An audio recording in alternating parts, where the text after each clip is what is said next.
the asbestos elements has been. We did it both, and so it was like, cool.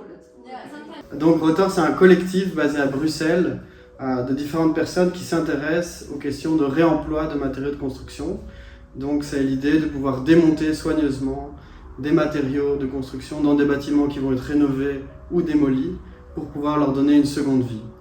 Donc ça c'est le cœur de notre activité, et ce qu'on fait c'est aider des architectes, aider des maîtrises d'ouvrage qui veulent faire ça dans leur projet, faire de la recherche autour de ces questions, produire des expositions et aussi faire du travail avec des étudiants comme c'est le cas ici. Alors la masterclass qu'on a eu ici accompagnée avait principalement pour but d'éveiller un petit peu le regard, de changer en fait ce regard qu'on a sur certains matériaux qui ont en fait souvent qui sont mal perçus et qui sont considérés comme obsolètes ou complètement périmés. Et donc l'idée c'était de pouvoir porter un autre regard sur ces matériaux-là. Et donc on a eu la grande chance de pouvoir en fait rentrer dans un bâtiment et de pouvoir observer tous les matériaux qui étaient à l'intérieur, de faire une sorte de grand inventaire et de le détailler, que ce soit au niveau des dimensions, au niveau du poids, au niveau aussi historique, trouver en fait des informations sur les éléments et les produits, et puis de les présenter en fait comme on a ici tout monté dans l'exposition. Je pense que ce qui était intéressant dans cette exposition, c'est que souvent nous on fait ces inventaires des matériaux qui ont du potentiel de réemploi, mais ça reste des documents un peu secs, un peu officiels et qu'on donne aux clients. Ici il y a eu tout un exercice de mettre ça en forme et de mettre aussi une sorte de visualisation des quantités, de l'impact carbone en jeu, etc. Donc je pense que c'est ça un peu à apporter la masterclass par rapport à ce qu'on fait nous d'habitude. On n'a pas toujours le temps de faire ce type de représentation que vous avez faite. Donc pour ça, je pense que c'est vraiment une super plus-value ce que vous avez pu apporter à un inventaire un peu classique comme on peut le faire. Welcome to our building. I'm Laura Nigro from Kervis, which is a Milanese developer, an Italian developer. So yeah, maybe first thank you to all the students for the week. Thank you, Laura and Kervis, to host the event here. Yeah, it's really a nice place to show the samples we found in the building and in the site.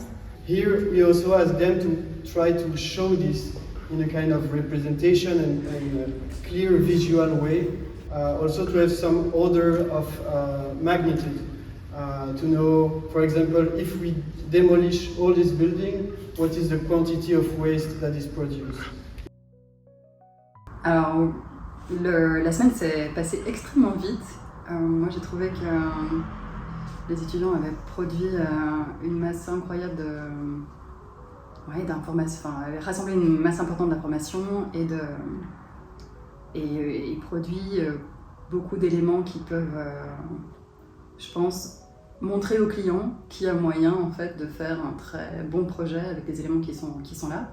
Donc pour moi, l'objectif est vraiment atteint. J'espère en tout cas que ce qu'on a pu apporter, que les différents échanges qu'on a pu avoir aussi avec les personnes extérieures ont pu ouvrir en tout cas d'autres possibilités, et qu'on ait la chance de revenir ici à Milan et de voir qu'en fait le bâtiment est toujours là et qu'il y a un très bon projet à l'intérieur. En tout cas, vous avez fait un excellent travail. I think now we will maybe start with showing you a small video. So the two or three students will work on a video that kind of introduce the building, that show a bit what's the atmosphere when we enter in these empty buildings. And there is also a presentation from Filippo from outside, who also kind of introduced to the building and the question that they were asked from Kervis.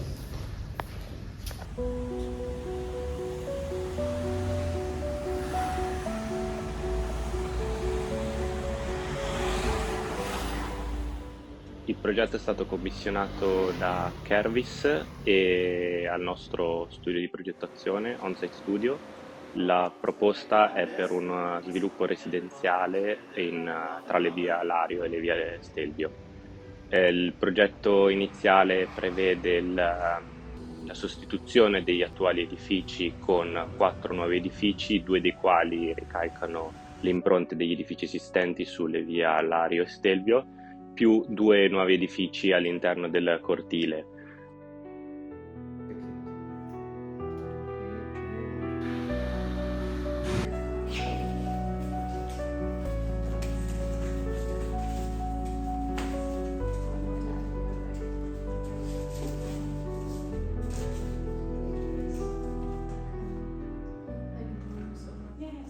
La richiesta da parte del cliente è stata per un nuovo complesso residenziale che preveda diverse tipologie di abitazioni e quindi non più una funzione terziaria come quella attuale, oltre quella produttiva già esistente, in quanto dal punto di vista della loro analisi di mercato e vista anche la richiesta di nuove abitazioni all'interno della città di Milano, si è preferito procedere verso un complesso residenziale.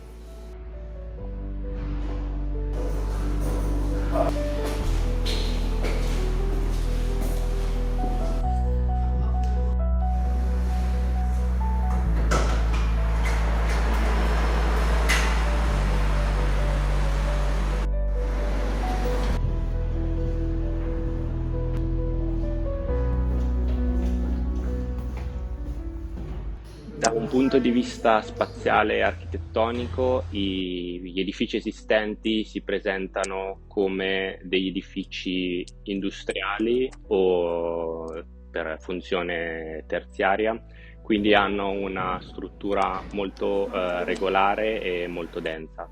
Questo rende più difficoltoso inserire delle funzioni diverse e un insediamento residenziale come richiesto dal nostro cliente.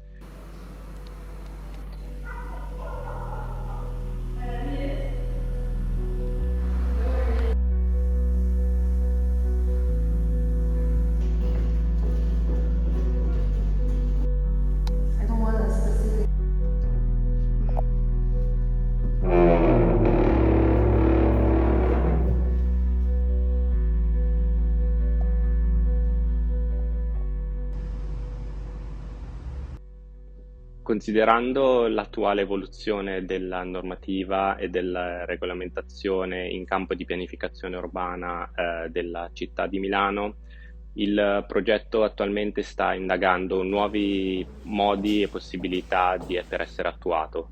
Questo prevede uno studio di riutilizzo parziale delle strutture esistenti, ma comunque necessaria la demolizione parziale totale di alcuni edifici in modo da garantire spazi adeguati per il progetto. Questo rende anche necessario una più attenta analisi dei terreni in modo da fornire un terreno adeguato per l'attuazione del progetto.